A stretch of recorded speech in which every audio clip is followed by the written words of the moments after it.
प्रत्येक मनुष्य सफलता पाने के लिए कार्य करता है। कुछ सफल होते हैं, कुछ नहीं होते, और जो सफल नहीं होते वो सदा अपनी असफलता का कारण या तो अपनी परिस्थितियों को बताते हैं या अपने सहयोगियों को दोषी ठहराते हैं। परंतु क्या वास्तविकता में ऐसा ही होता है? क्या कोई परिस्थिति या कोई व्यक्ति किसी की असफलता का कारण बन सकते हैं? उत्तर हां भी है और ना भी। कैसे? आप इस तितली को देख रहे हैं? आपने एक मक्खी को भी देखा होगा। प्रकृति ने दोनों को समान गुण दिए हैं रस पान करने का। एक तितली फूलों पर जाकर उसका रस लेती है और इस अवस्था में नए फूल खिलने की व्यवस्था भी करती है। और मक्खी घाव पर बैठती है, घाव को सड़ाती है और रोग भी फैलाती है।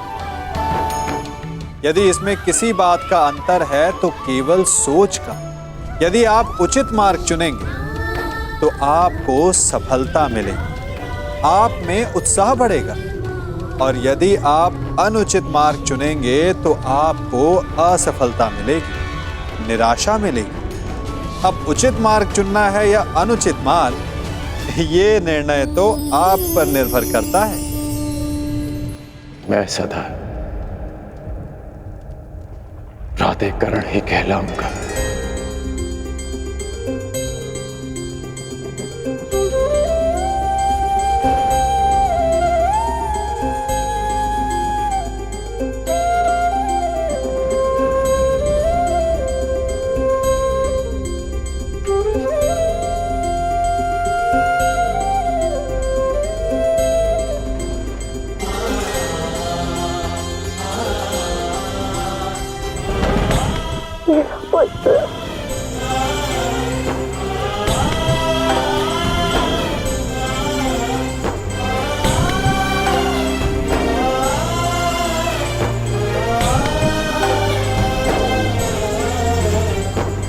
कहाँ जा रहे हो पुत्र? उनके पास जो मेरे प्रश्नों से भयभीत होकर छिपकर बैठे हैं, सूर्य देव के पास।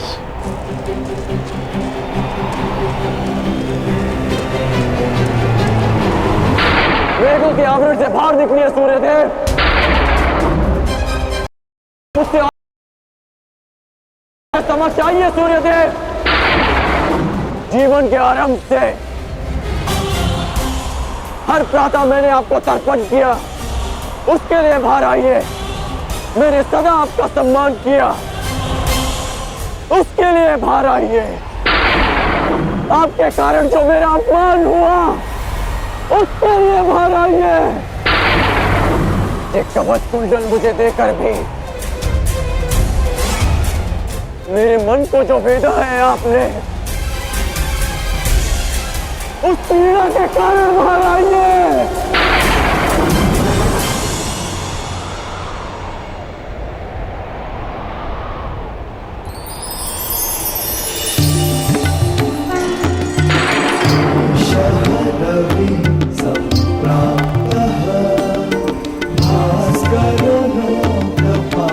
उत्कर्ण,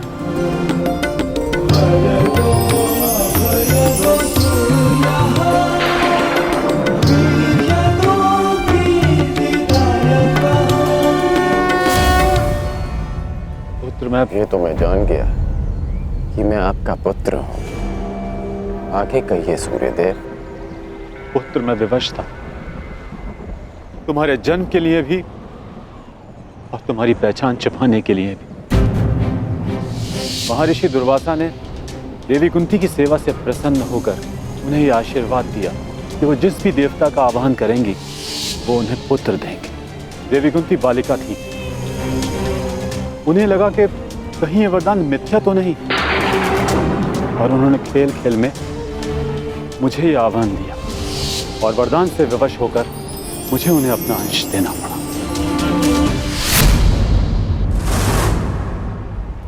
विवश थे आप? कि आज विवश नहीं है? माता कुंती को मुझे अपनाने में समाज का भय था,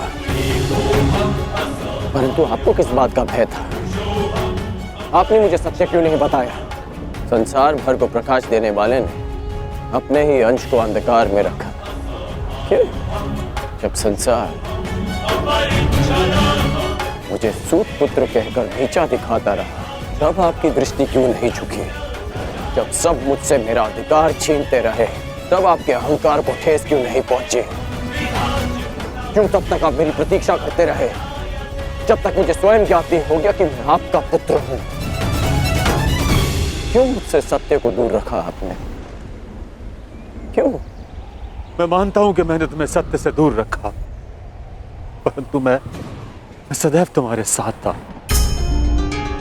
मैं नहीं चाहता था कि समाज को इस बात का ज्ञान हो।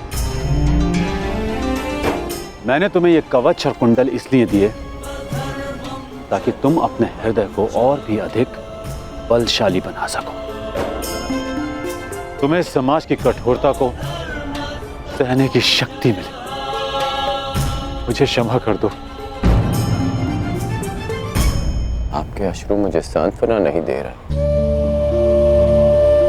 अपितु भान करा रहे हैं कि मैं आपके लिए केवल एक फूल के अतिरिक्त और कुछ नहीं था।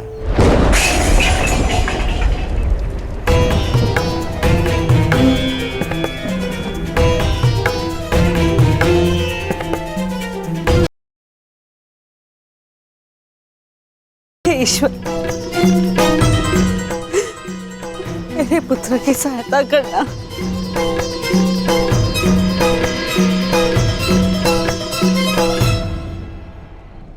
जो स्वयं की सहायता करना जानते हैं, ईश्वर भी उन्हीं की सहायता करते हैं बुआ।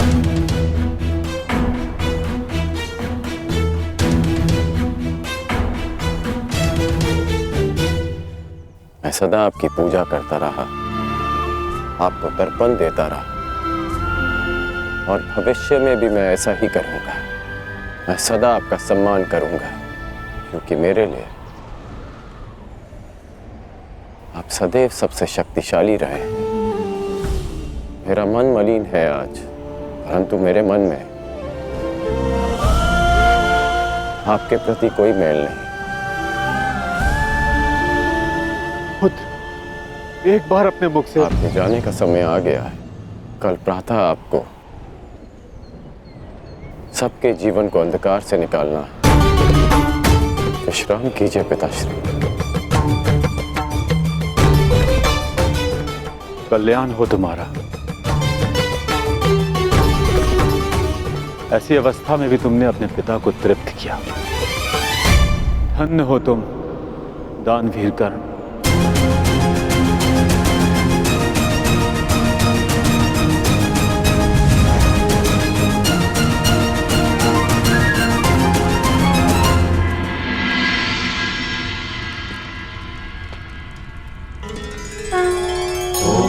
अब आप और कितना व्यथित रहेंगी बुआ?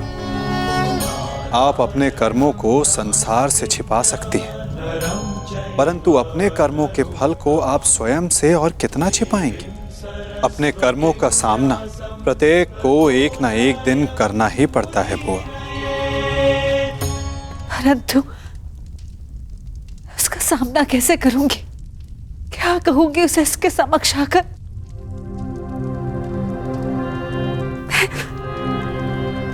मैं कैसे उसे समझाऊंगी कान्हा? क्या ये सब इतना सरल है? यदि सब कुछ इतना सरल होता तो जीवन जीवन नहीं होता बुआ। मनुष्य को अपने भय का, अपने अतीत का सामना करना ही पड़ता है, और ये भेंट जितनी शीघ्र हो, मन से बोझ उतनी ही शीघ्र उतर जाएगा बुआ। जाइए बुआ, समय आ गया है सत्य का सामना करने का। समय आ गया आपको आपके ज्येष्ठ पुत्र से मिलने का।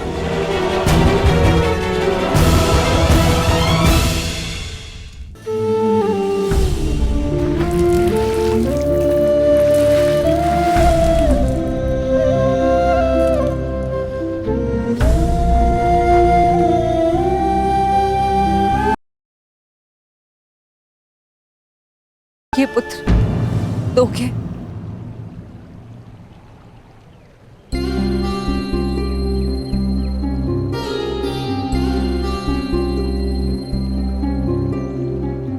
सुना है,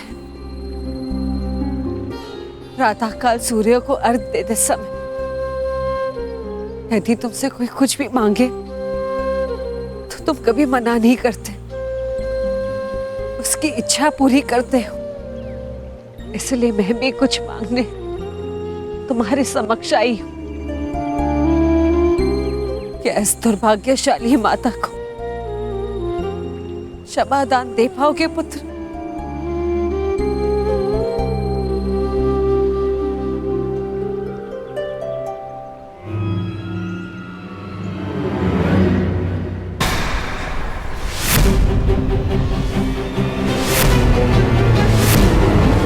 क्षमा प्रार्थी तो मैं हूँ राजमाता। राजमाता, ऐसा मत कहो पुत्र। क्यों? क्या अनुचित कह दिया मैंने? ये कि सत्य जानने के पश्चात भी मैं आपको राजमाता क्यों कह रहा हूं? मैं आपके गले क्यों नहीं लग रहा हूं? आपके चरण स्पर्श कर आपको माता और जननी क्यों नहीं पुकार रहा हूं? कहिए, क्या अनुचित कर रहा हूं मैं राजमाता? मैं आपको माता कहकर इसलिए नहीं पुकार रहा क्योंकि यह आपका कर्म फल है।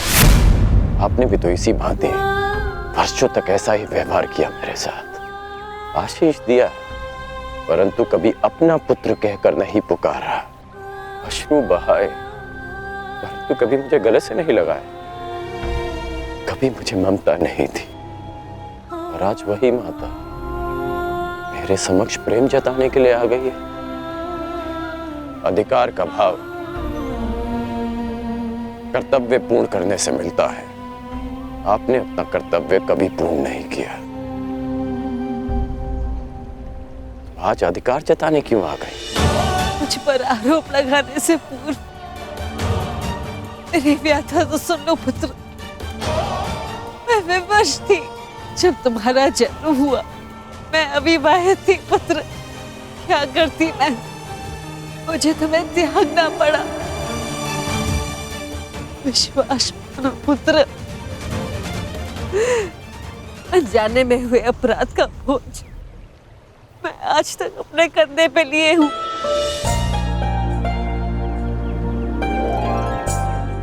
आपने अपनी व्यथा तो कह दी, परंतु मेरा क्या दोष था? एक बालक जिसने अपनी आंखें भी पूरी तरह नहीं खोली थी, उसके जीवन में आपने सदा के लिए अंधकार कर दिया।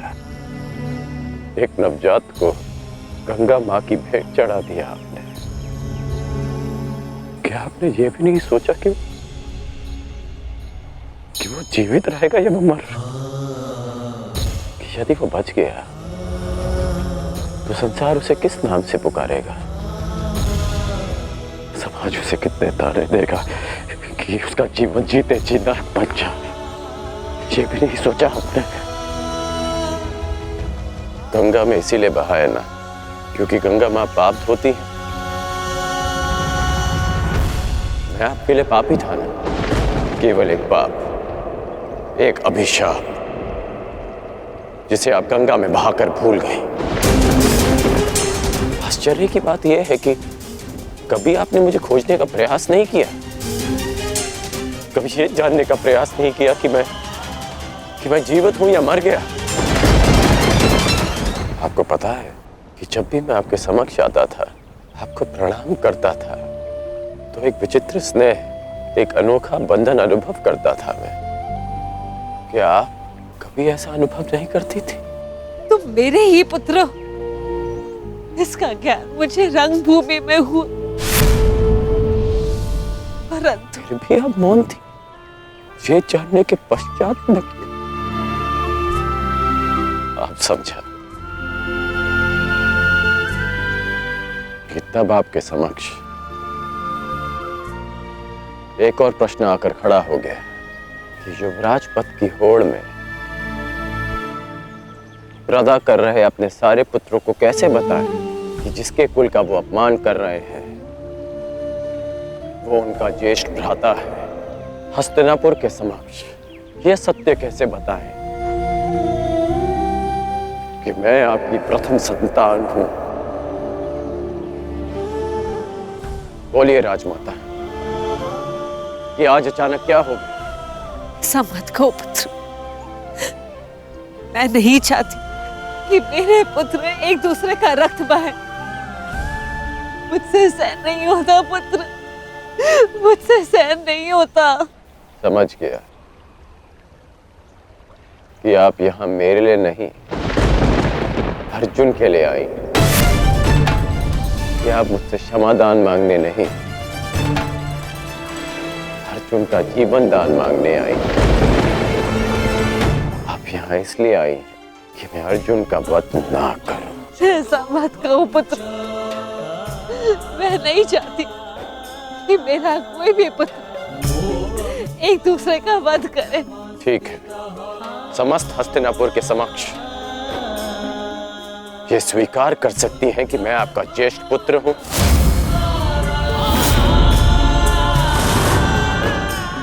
पता था मुझे कि कोई उत्तर नहीं मिलेगा। मेरे जीवन पर अनेक बार संकट आया, तब आपकी ममता नहीं जागी। परंतु आज जब अर्जुन के जीवन पर संकट आया,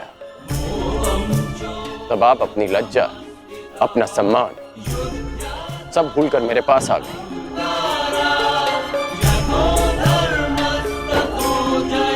सत्य में अर्जुन बहुत भाग्यशाली है कि उसे आपकी ममता मिली। मैं भले ही अर्जुन को युद्ध के द्वंद्व में हरा दूं, परंतु आज उसने मुझे ममता के द्वंद्व में हरा दिया। तुम्हारी अपराधी नहीं हूं मैं। अब इस अपराध बोध को और मत बढ़ाओ। इस युद्ध में भाग मत लो पुत्र। अपने अनुजों से युद्ध मत लड़ो पुत्र। बस एक बार कह दो कि तुम मेरे पुत्र हो कर्ण। हाँ, मैं आपका पुत्र हूं।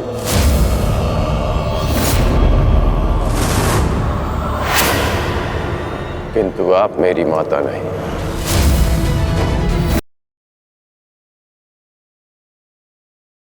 माता, इस सूत पुत्र की माता का नाम राधा है। मैंने अवश्य कौन्तेय बनकर जन्म लिया, परंतु संसार मुझे सदा राधे कर्ण के नाम से जानेगा। मैं सूर्य पुत्र कर्ण हूं, किंतु मेरे पिता का नाम अधिरथ है। मुझे स्वयं को सूर्य पुत्र के स्थान पर सूत पुत्र कहने में अधिक गर्व अनुभव होगा। आप माता हैं अर्जुन की, सभी पांडवों की, क्योंकि आपने उन्हें पाला पोसा बड़ा किया, प्रेम दिया। और आश्चर्य की बात तो यह है कि आप आज भी उन्हीं की माता बनकर इस सूत पुत्र राधे कर्ण के पास आई हैं, ये आश्वासन पाने कि आपके पुत्र सुरक्षित रहें। मेरे द्वार पर आए किसी भी याचक को रिक्त हाथ लौटने नहीं दे सकता मैं। राजमाता, मैं आपको रिक्त हाथ लौटने नहीं दूंगा। मैं वचन देता हूं कि इस महाभारत के पश्चात आपके 5 पुत्र जीवित रहेंगे, केवल 5। यदि अर्जुन ने मेरा वध किया तो भी, और मैंने अर्जुन का वध किया तो भी। यदि अर्जुन मेरे हाथों वीर गति पाता है तो मैं सब कुछ छोड़कर आपके पास आ जाऊंगा। मैं वचन देता हूं कि अर्जुन के अतिरिक्त आपके किसी पुत्र का वध नहीं करूंगा मैं। वचन देता हूं मैं। पुत्र अब जाइए राजमाता, गंगा में त्यागे गए इस राधे के पास अब आपको देने के लिए कुछ और शेष नहीं है।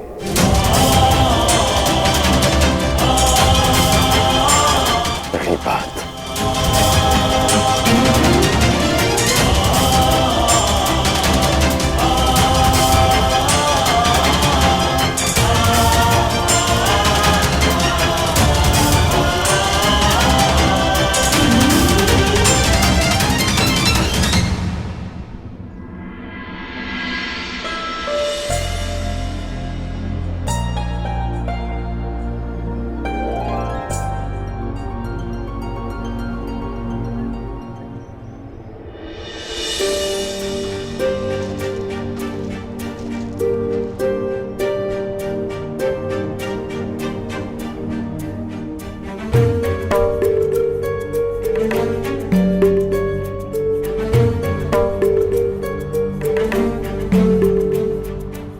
सत्य कल्पना से अधिक सुंदर भी हो सकता है और अधिक कष्टकारी भी।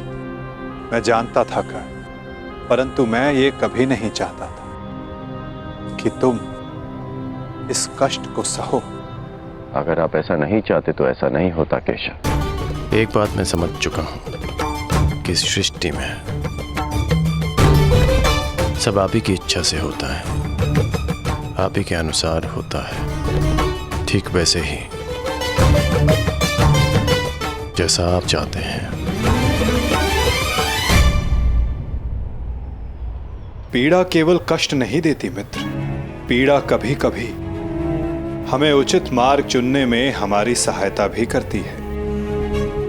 एक पीड़ा कभी कभी हमारे अन्य कष्टों का निवारण भी करती है। कर्ण, इस सत्य का भान होना तुम्हारे लिए उचित था, परंतु अब मैं तुमसे ये जानना चाहता हूं कि इस पीड़ा का तुम सकारात्मक प्रयोग कैसे करोगे। जिस सत्य ने मेरे जीवन को,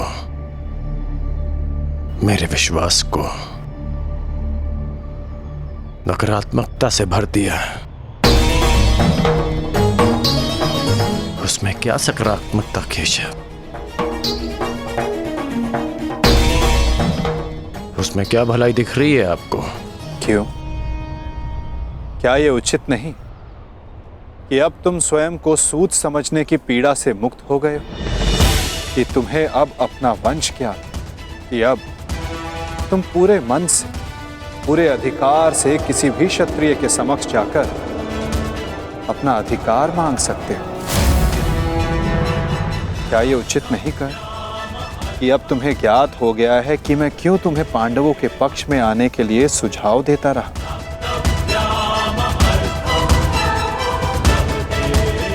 एक सत्य संसार बदल सकता है और अब तुम्हारा संसार बदल चुका है मित्र। तो क्या यह श्रेष्ठ नहीं कि तुम अपना पक्ष और निर्णय दोनों बदल दो? तुम सबसे ज्येष्ठ कौन्तेय होकर अर्जुन, भीम, युधिष्ठिर, इन सबसे ज्येष्ठ, और मुझे ये मानने में कोई संकोच नहीं कि तुम अर्जुन से अधिक श्रेष्ठ हो। परंतु ये दो शक्तियां, ये दो भाई विपक्ष में क्यों मित्र?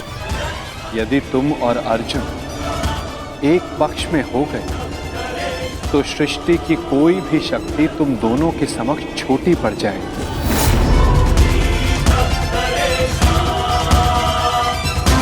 तुम्हें और अर्जुन को मेरी, वासुदेव तक की आवश्यकता नहीं पड़ेगी मित्र। युधिष्ठिर तुम्हारा अनुज होगा और बाकी शेष पांडव भी। तनिक सोचो, जो परिवर्तन तुम अंगराज बनकर ना ला सके मित्र, वो परिवर्तन तुम हस्तिनापुर के सम्राट बनकर ला पाओ। सूर्य पुत्र कौन्तेय सम्राट कर्ण, जो संसार को एक प्रकाशमान युग की ओर ले जा सकता है।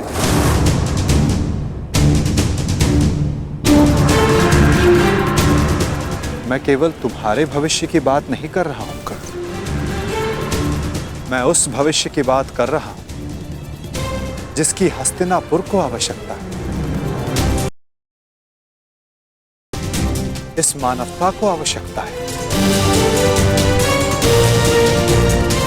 और यही सबके हित में है मित्र।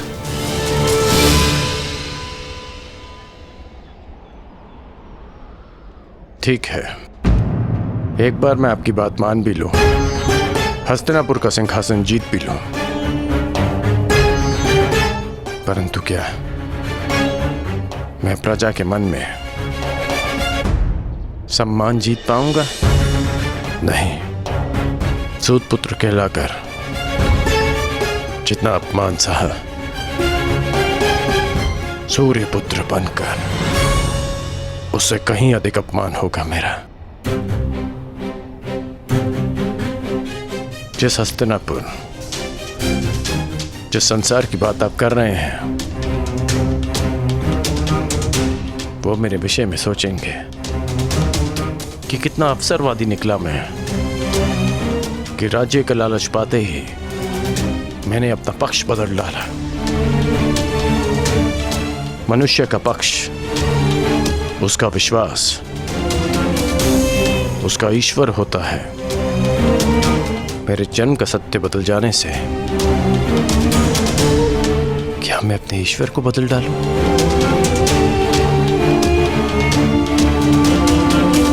और अर्जुन, क्या ये उस महान धनुर्धारी का अपमान नहीं होगा? और युधिष्ठिर, जिसने 13 वर्ष वन में काटे, क्या ये उसके अधिकार का हनन नहीं होगा?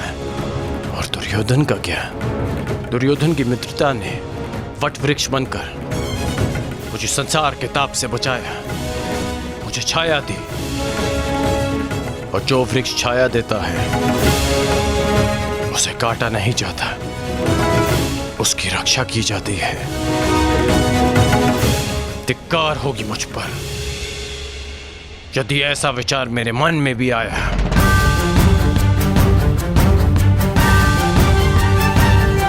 मैंने आपसे पहले भी कहा है कि मैं जन्म में नहीं,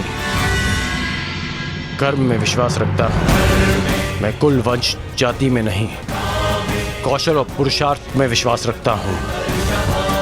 जब मेरी जन्म माता ने मुझे त्यागा तो एक सूत ने मुझे पाल पोस के बड़ा किया। जब कुल और वंश ने मुझे फेंक दिया तब मेरे कौशल ने मुझे उभारा। जब मेरे संबंधियों ने मुझे पहचानने से अस्वीकार कर दिया तब दुर्योधन की मित्र, सच कहूं तो आज मैं पहले से भी कहीं अधिक दुर्योधन का ऋणी हो गया हूं। और आप कह रहे हैं कि मैं अपना पक्ष बदल लूं?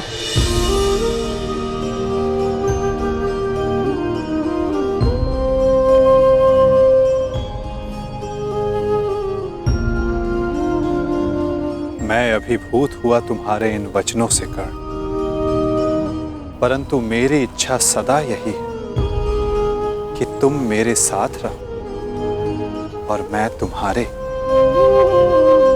परंतु निर्णय लेना तुम पर निर्भर करता है मित्र।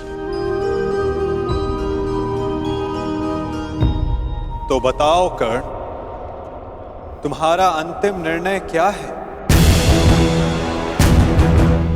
तुम्हारे नए परिचय का, इस सत्य के भान का क्या निष्कर्ष है? एक ही निष्कर्ष है और एक ही निर्णय। या तो मेरे मित्र दुर्योधन के शीश पर राज मुकुट होगा या इस कर्ण के धड़ पर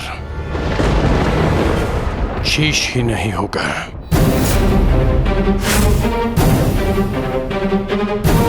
इसके अतिरिक्त और कुछ संभव नहीं है केशव।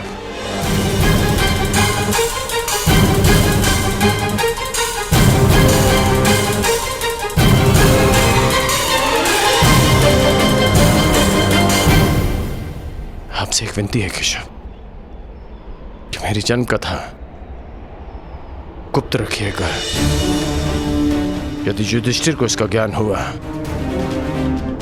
तो वो सिंहासन को ठुकरा देगा, और यदि उसने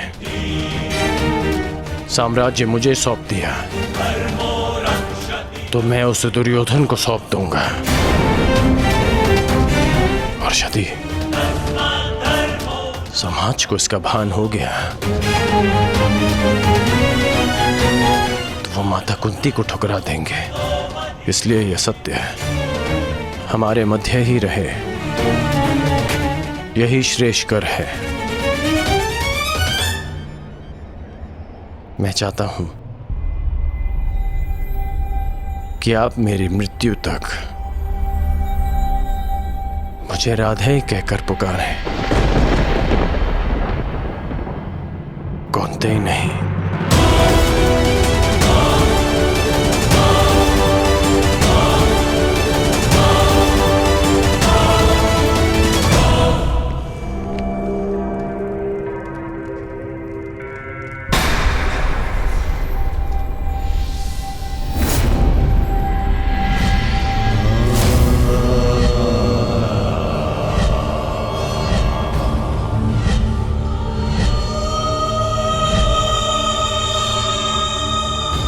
यही तुम्हारा भविष्य है, यही तुम्हारा प्रारब्ध, यही अंत है कुरुवंश का।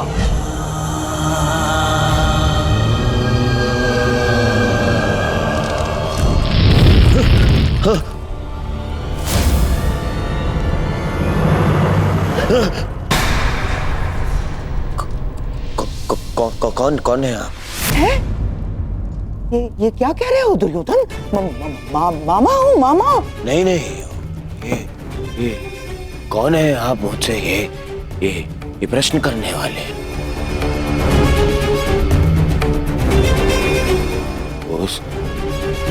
उस छली नहीं, उस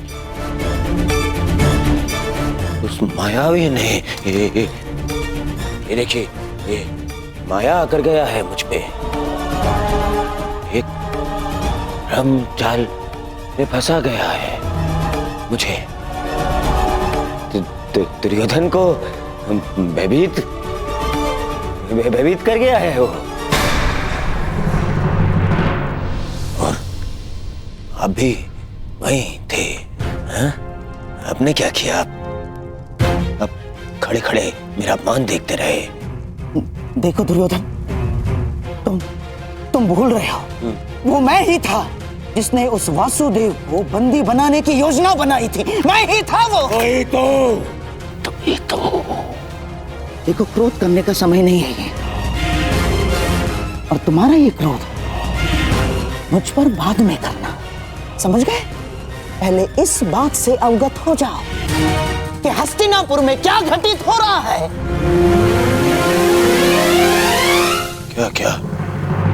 क्या घटित हो रहा है हस्तिनापुर में? वही तो मैं तुम्हें कब से बताने का प्रयास कर रहा हूं, परंतु तुम हो कि सुन ही नहीं रहे हो। तुम्हें कदाचित परम मित्र कर्ण तुम्हारे नाक के नीचे क्या कर रहा है? क्या कर रहा है मेरा मित्र? जब तुम उस वासुदेव के माया के भ्रम के पश्चात स्वयं को संभालने का प्रयास कर रहे थे, तब सभा से वासुदेव के साथ कर्ण ने भी प्रस्थान किया था। दुर्योधन, दोनों साथ थे। दोनों साथ थे। हाँ, और केवल इतना ही नहीं दुर्योधन, तुम्हारे शत्रुओं की माता कुंती के साथ तुम्हारे परम मित्र कर्ण ने बहुत समय व्यतीत किया। बहुत। कहीं ऐसा तो नहीं दुर्योधन कि उस छलिए वासुदेव की माया में फंसकर कर्ण पांडवों के पक्ष में?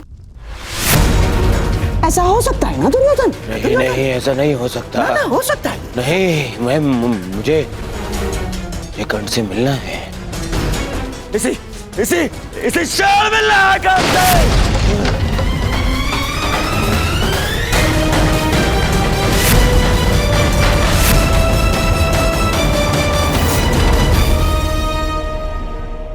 जीवन कितने खेल खेलती है ना हमारे साथ केशव। जीवन भर जिसका वध करना चाहा, जिसे युद्ध में हराना चाहा, जिसका मान मर्दन करना चाहा, आज ज्ञात हुआ कि वो मेरा ही अनुज है। मैं अपने ही अनुज पर आक्रमण कैसे कर पाऊंगा? उस पर बाण संधान कैसे करूंगा मैं? और यदि ऐसा नहीं करता तो वो उस मित्र के साथ विश्वासघात होगा जो मेरे विश्वास पर ये युद्ध लड़ रहा है।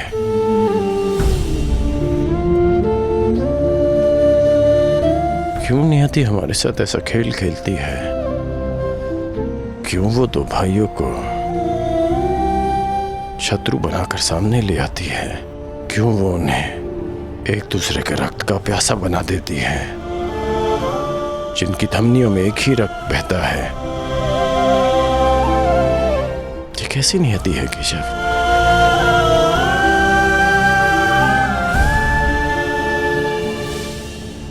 ये नियति नहीं मित्र, ये चुनौती है, ये एक परीक्षा है, या ये कहो स्वयं को सिद्ध करने का अवसर है। इतनी कठिन परीक्षा, इतनी कठोर चुनौती, इतना पीड़ादायक अवसर। मनुष्य अपनी परीक्षा नहीं चुनता कर्ण, ये परीक्षा है जो स्वयं अपना पात्र चुनती है। ये चुनौती है जो परखने के लिए स्वयं अपना पात्र चुनती है कवचधारी वीर।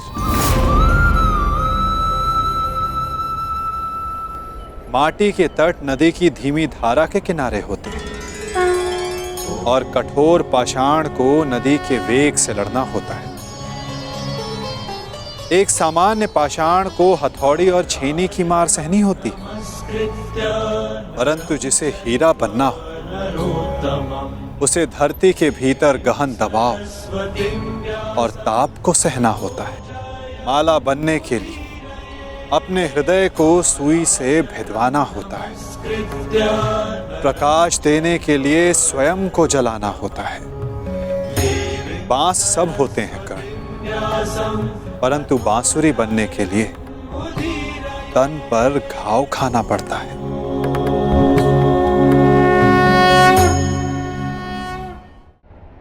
जिनके उत्तरदायित्व बड़े हों उनके समक्ष सामान्य प्रश्न नहीं आते कर्ण। जिन्हें युद्ध की हुंकार भरनी होती है उन्हें लाक्षागृह की अग्नि से निकलना होता है। जिन्हें युद्ध का परिणाम देना होता है उन्हें अपना कवच भिदवाना होता है। मृत्युंजय बनने की चाह रखने वालों को प्रति क्षण मरना होता है। ये तुम्हारे समक्ष आई सबसे बड़ी दुविधा नहीं है कर्ण, सबसे बड़ी चुनौती है, सबसे बड़ा अवसर है। अब इसका चयन करना तुम पर निर्भर करता है कर्ण कि इसमें भाग लो या भाग जाओ। तो ये सब पहले आपने क्यों नहीं बताया केशव? यदि तब बता देता तो आज तुम्हारे समक्ष मृत्युंजय बनने का अवसर नहीं आता। एक मित्र के रूप में आपने मुझे बताया कि मुझे क्या चुनना चाहिए, परंतु आज मैंने सभा में उस कृष्ण को देखा जो भूत भविष्य वर्तमान सब है, जिनसे परे कुछ नहीं, जिन्हें सब कुछ ज्ञात है। तो आपको यह भी अवश्य ज्ञात होगा केशव कि आपका ये मित्र कठिनाइयों से कभी नहीं भागता, सदैव उनका सामना करता है। अब कदाचित हमारी भेंट युद्ध भूमि में होगी।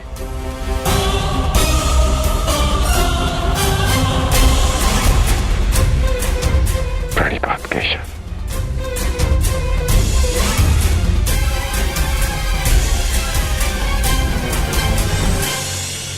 मैं अत्यधिक प्रसन्न हूं कि तुम मेरे मित्र।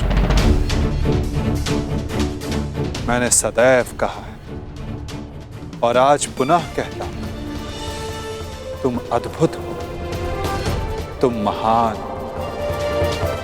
तुम एक महान मित्र हो, एक महान पुत्र हो और एक महान पिता हो। तुम इस युग की मानवता के महान रत्न होकर राधे कर।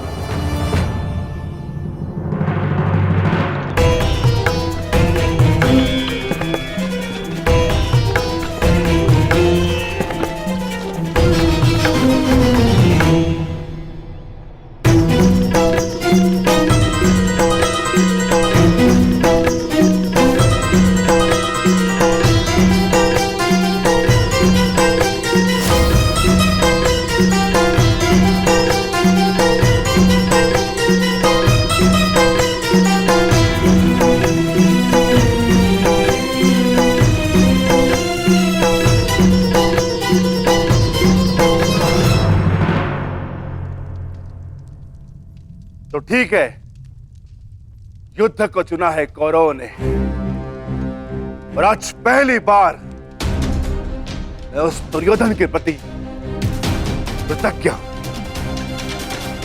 क्योंकि उसने वो चुना है जो मैं स्वयं चाहता था। अब अगला कदम क्या होगा वासुदेव? निर्देश करें, क्या करना है हमें? कुरुक्षेत्र।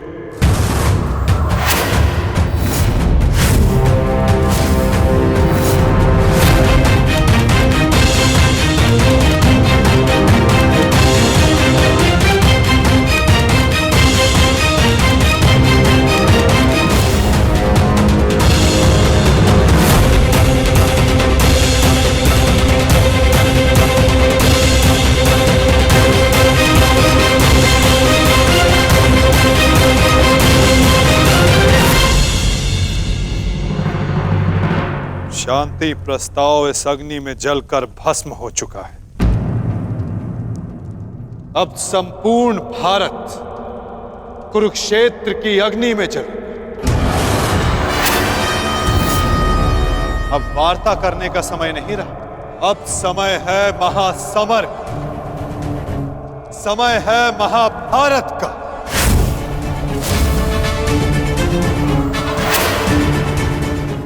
अब जीवित रहना है तो विजयी होकर या फिर मृत्यु का आलिंगन करना।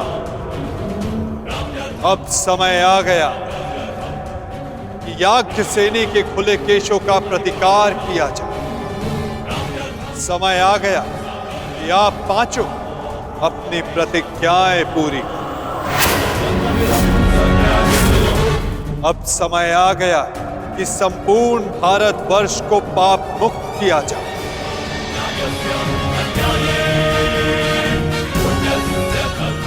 और युधिष्ठिर के नेतृत्व में धर्म की स्थापना। युद्ध का स्थान नियुक्त हो चुका है युधिष्ठिर।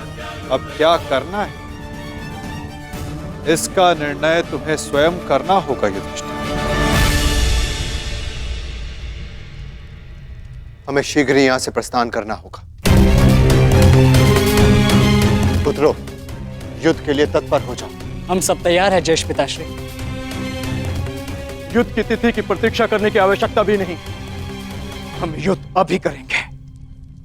ठहरो, हम सभी लोग यहां से एक साथ प्रस्थान नहीं कर सकते, क्योंकि विराट राज्य की सुरक्षा के लिए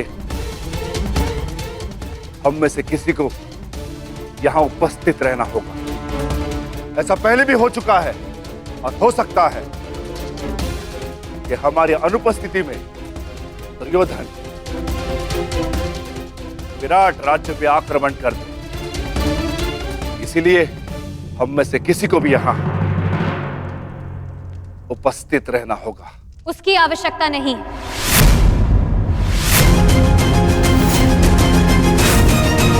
यहां कोई नहीं रहेगा, हम सभी एक साथ चलें।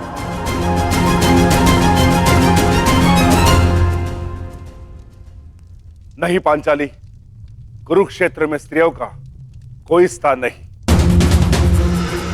यदि तुम वहां रहोगी तो मंद युद्ध में नहीं, तुम्हारी रक्षा करने में लगा रहेगा। तुम्हारा कुरुक्षेत्र में जाना उचित नहीं। उचित तो मेरा द्यूत क्रीड़ा भवन में जाना भी नहीं था आर्य, परंतु यदि मुझे वहां ले जाया गया तो अपना प्रतिकार लेने में कुरुक्षेत्र भी जाऊंगी।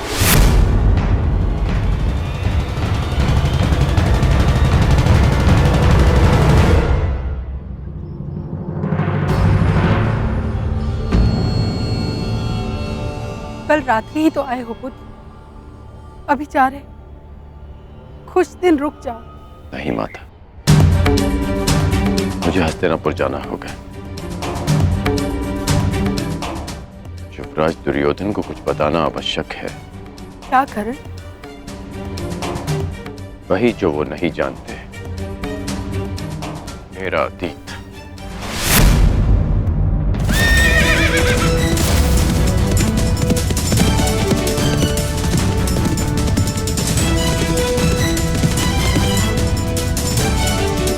ऐसा मत करो पुत्र, इसकी क्या आवश्यकता है?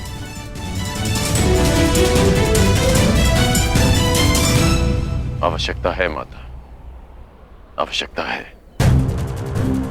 आपके लिए ये जानना आवश्यक है कि ये कर्ण केवल आपका पुत्र है। मैं सदा राधे था और सदा राधे ही रहूंगा। और युवराज दुर्योधन के लिए ये जानना आवश्यक है कि जिस कर्ण को उन्होंने पांडवों के विरुद्ध सबसे घातक अस्त्र समझा था,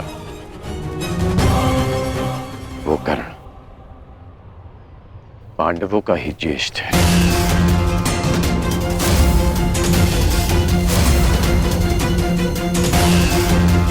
कि जो कर्ण रणभूमि में उनके शत्रुओं का शत्रु बनकर आया था, वो उनके शत्रुओं का बड़ा भाई है। माता, दुर्योधन ने कभी मुझसे कुछ नहीं छिपाया, इसलिए ये मेरा कर्तव्य है कि मैं अपने मित्र को सब सच बताऊं। दुर्योधन को सत्य बताना आवश्यक है माता। ऐसा क्या है जो युवराज के लिए जान लेना आवश्यक है माता?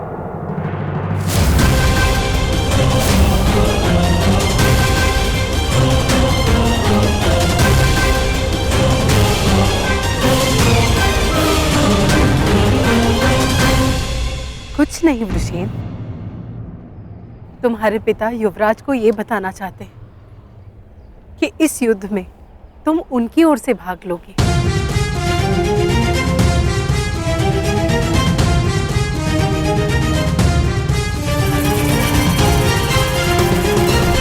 शीघ्र मिलते हैं पृष्ठदेव।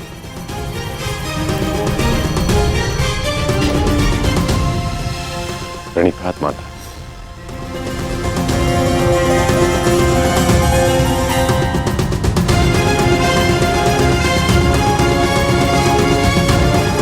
चलो सारथी।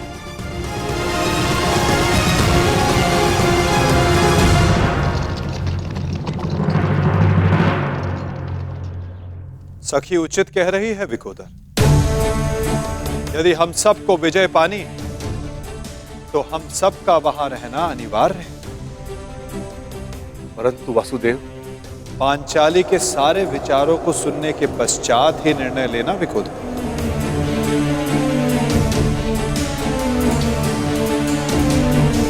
परंतु ये उचित नहीं। क्यों जाना चाहती हूं? क्योंकि आर्य, यदि हम सभी वहां उपस्थित होंगे तो एक दूसरे की सहायता कर सकते हैं। मैं मानती हूं कि मैं युद्ध कला में सक्षम हूं, परंतु मैं ये नहीं कह रही हूं कि मैं युद्ध में भाग लूं, परंतु वहां उपस्थित रहकर आप सभी के दिए गए वचनों को पूर्ण होता हुआ देखना चाहती हूं। मैं वहां इसलिए जाना चाहती हूं कि जब उस दुशासन की छाती से रक्त बहे तो मैं अपने केशों को धोने के लिए सज्ज रहूं।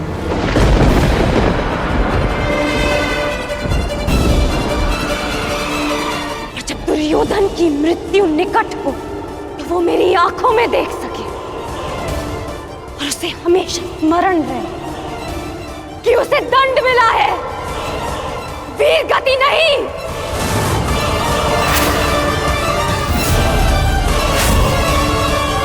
क्या आप अब भी यही चाहते हैं कि मैं कुरुक्षेत्र ना जाऊं?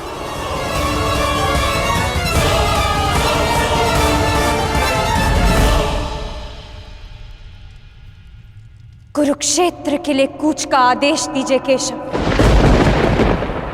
अब कौरवों का संहार निश्चित है।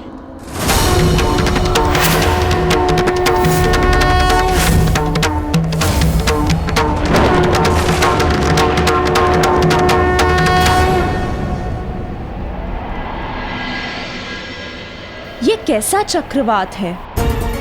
मेरे मन में बुरे विचार आ रहे हैं। अवश्य है ये कोई अपशगुन है कुंती। मैं वचन देता हूं कि अर्जुन के अतिरिक्त आपके किसी और पुत्र का वध नहीं करूंगा मैं।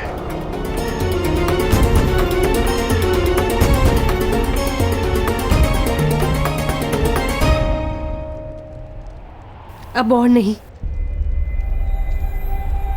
मुझे सत्य बताना ही होगा। सत्य? कैसा सत्य?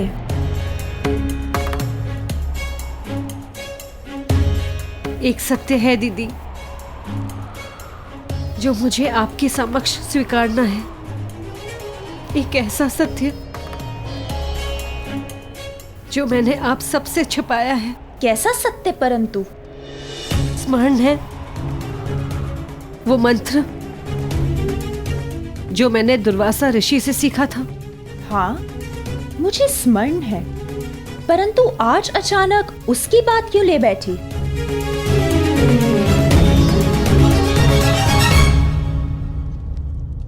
आप सब जानते हैं, आर्य पांडु के निर्देश पर मैंने और माधुरी ने उस मंत्र का प्रयोग किया जिससे पांडव उत्पन्न हुए, परंतु मैंने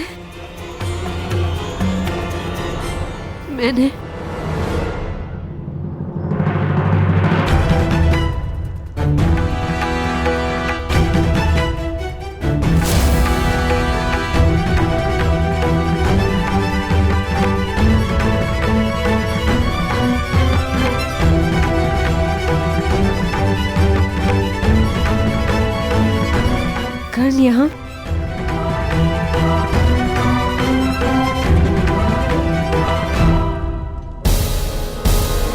तुम्हारा परम मित्र कर्ण तुम्हारे नाक के नीचे क्या कर रहा है? तुम्हारे शत्रुओं की माता कुंती के साथ तुम्हारे परम मित्र कर्ण ने बहुत समय व्यतीत किया, बहुत।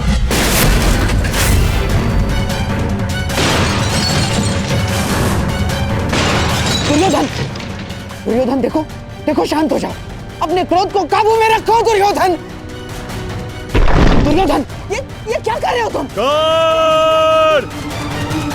मैं प्रस्तुत हूं।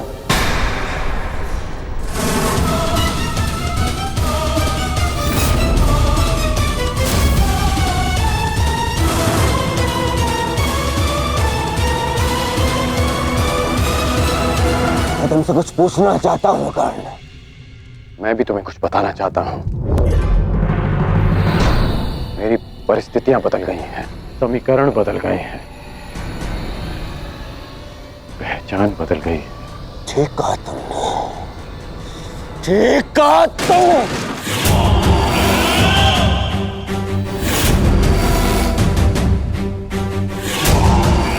समीकरण बदलते देख सकता हूं मैं तुम्हें ये बताना चाहता हूं कि मैं यही ना कि तुम कृतज्ञ निकले,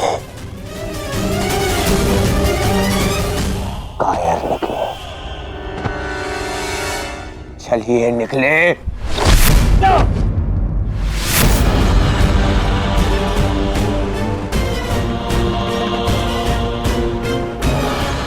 क्या कर रहे हो तुम? क्या कर? दंड दे रहा हूं एक भगोड़े को, एक कृष्ण भक्त को, एक भगोड़े को जो युद्ध से पूर्व ही भाग रहा है। शांत हो जाओ, शांत हो जाओ। दुर्योधन, सब जानता हूं कि तुम उस छलिए के साथ क्यों गए थे और माता कुंती के पास भी। तुम्हें क्या लगा मुझे क्या नहीं होगा? हाँ? अब मुझे केवल इतना बता दो कि क्या तुम उस छलिए के पक्ष में चले गए हो? क्या नया षड्यंत्र ला रहा है वो छलिया मेरे विरुद्ध? बताओ मुझे कर्ण। क्या हो गया है तुम्हें? ऐसा कुछ नहीं है और न कभी हो सकता है। मैं अपने मित्र का साथ छोड़कर कभी नहीं जाऊंगा।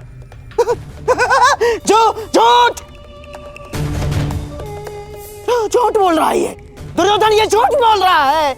मैं झूठ नहीं बोल रहा हूं और आपने फिर से षड्यंत्र रचना शुरू कर दिया गांधार राज। हाँ तो बताओ मुझे क्या वार्ता करने गए थे तुम उन पांडवों की माता के साथ? मित्र, मैं बताती हूँ दुर्योधन।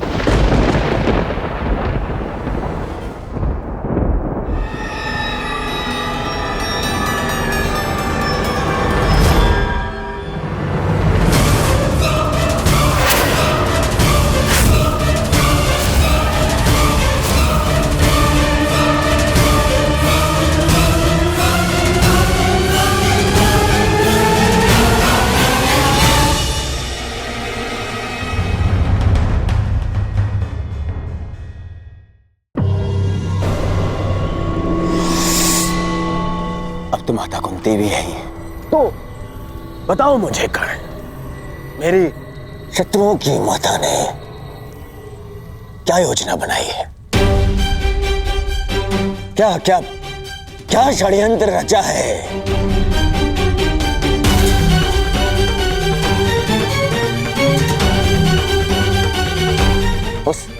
उस छलिए के साथ मिलकर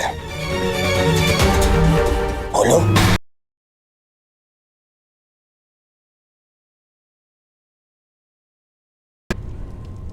इतना तो निश्चित है कि मेरी शत्रुओं की माता ने जो भी योजना बनाई होगी वो मेरे लिए शुभ नहीं होगी। बताओ मित्र, बोलो।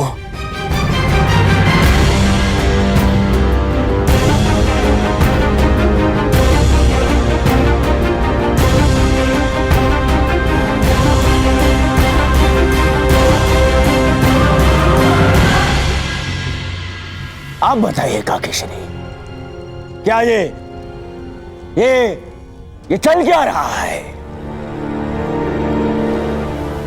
क्या छल करने का, किसी और का अधिकार को अपने नाम पे कर लेने का गुण आपने उन पांडवों से सीखा है या फिर उन पांडवों को ये गुण आपसे विरासत में मिला है?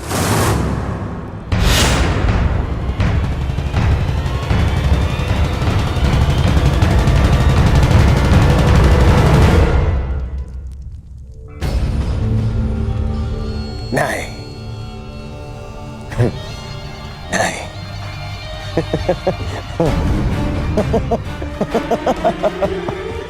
मैं भी कितना मूर्खतापूर्ण प्रश्न कर रहा हूं।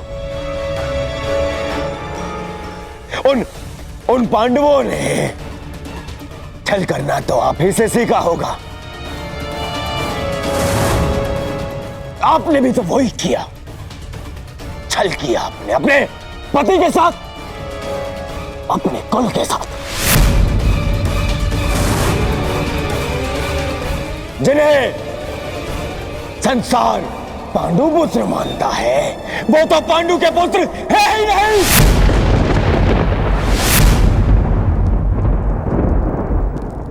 एक पति के जीवित होते हुए भी तीन तथा कथित देवताओं के साथ संबंध बनाया आपने। बस करो, ये मेरी माता है।